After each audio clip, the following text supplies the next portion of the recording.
Hi friends, పర్యావరణ పరిరక్షణ దినోత్సవం సందర్భంగా మానవాళికి ఎక్కువ లబ్ధి చేకూరాలంటే ఏ చెట్లు నాటాలో తెలుసుకుందాం. స్కంద పురాణంలో ఒక చక్కని శ్లోకం ఉంది. అశ్వత్థమేకం పిచుమందమేకం న్యగ్రోధమేకం దశతింత్రిణీకం కపిత్తబిల్వామలకత్రయాంచ పంచామ్రవాపీ నరకన్న పశ్యేత్. అశ్వత్థ అంటే రావి 100% కార్బన్ డయాక్సైడ్ను గ్రహిస్తుంది. పిచుమంద అంటే వేప 80% కార్బన్ డయాక్సైడ్ను గ్రహిస్తుంది. న్యగ్రోధ మర్రి చెట్టు 80% కార్బన్ డయాక్సైడ్ను గ్రహిస్తుంది.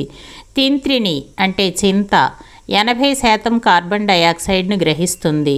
కపిత్త అంటే వెలగ 80% కార్బన్ డయాక్సైడ్ను గ్రహిస్తుంది. బిల్వ అంటే మారేడు 85% కార్బన్ డయాక్సైడ్ను గ్రహిస్తుంది. అమలక అంటే ఉసిరి 74% కార్బన్ డయాక్సైడ్ను గ్రహిస్తుంది. ఆమ్ర మామిడి 70% కార్బన్ డయాక్సైడ్ను గ్రహిస్తుంది. ఈ చెట్లను చెప్పిన సంఖ్యలో నాటి ఒక దిగుడు బావి నిర్మించి సంరక్షించిన వారు నరకం చూడవలసిన అవసరం ఉండదు అనేది పై శ్లోకం తాలూకా భావం. ఈ నిజమైన విషయాలను పాటించకపోవడం వల్లే ఈరోజు వాతావరణంలో నరకాన్ని చూస్తున్నాం.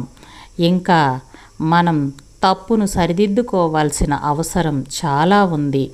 గుల్మొహర్, నీలగిరి లాంటి చెట్లు మన పర్యావరణానికి ప్రాణాంతకం. పాశ్చాత్య దేశాలను గుడ్డిగా అనుకరించడం వల్ల మనకు మనమే గొప్ప హాని చేసుకున్నాం.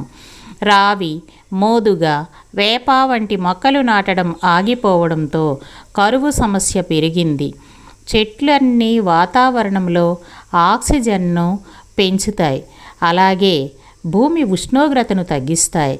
చెట్లను పూజించే సాంప్రదాయాన్ని మూఢనమ్మకాలుగా భావించి విదేశీ సంస్కృతి పేరుతో చెట్లను దూరం చేసుకొని రహదారులకు ఇరువైపులా గుల్మొహర్, యూకలిప్టస్ చెట్లను నాటడం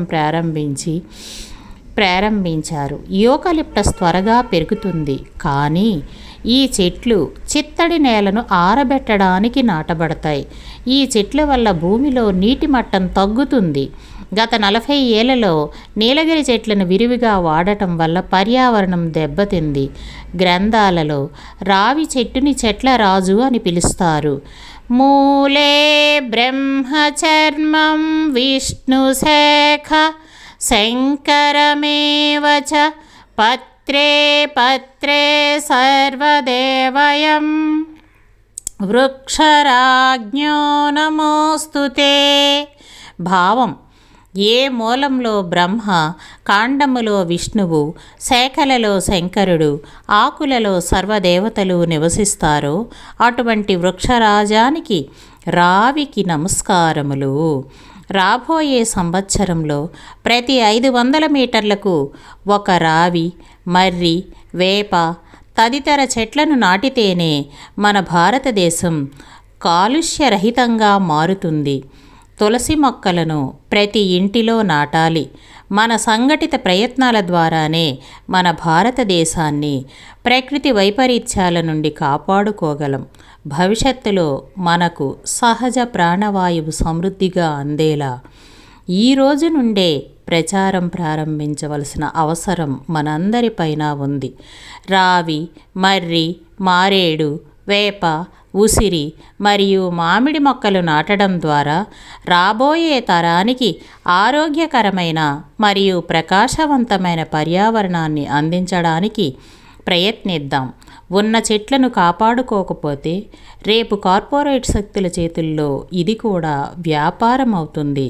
స్వచ్ఛమైన గాలి కూడా కొనవలసి వస్తుంది. ప్రతి మనిషి ఒక్క రోజుకు పీల్చుకునే ఆక్సిజన్ 3 ఆక్సిజన్ సిలిండర్లకు సమానం. ఒక్కో ఆక్సిజన్ సిలిండర్ ధర 700 రూపాయలైతే 3 సిలిండర్లకు 2100 రూపాయలు అవుతుంది. అంటే ప్రతి సంవత్సరం ఆక్సిజన్ను కొంటే ఒక్కో మనిషి 7,66,000 రూపాయలు ఖర్చు పెట్టాల్సి ఉంటుందన్నమాట. ఒక్క మనిషి యొక్క సగటు వయస్సు 65 సంవత్సరాలు అనుకుంటే ఆక్సిజన్ కొనడానికి దాదాపుగా 5 కోట్లు కావాలి. మరి అంత విలువ చేసే ఆక్సిజన్ను మనం చెట్ల నుండి ఉచితంగా పొందుతున్నాం. కాబట్టి ప్రతి ఒక్కరూ ఆక్సిజన్ను పెంచే కాపాడే వృక్షాలను రక్షించండి. వృక్షో రక్షిత రక్షితః.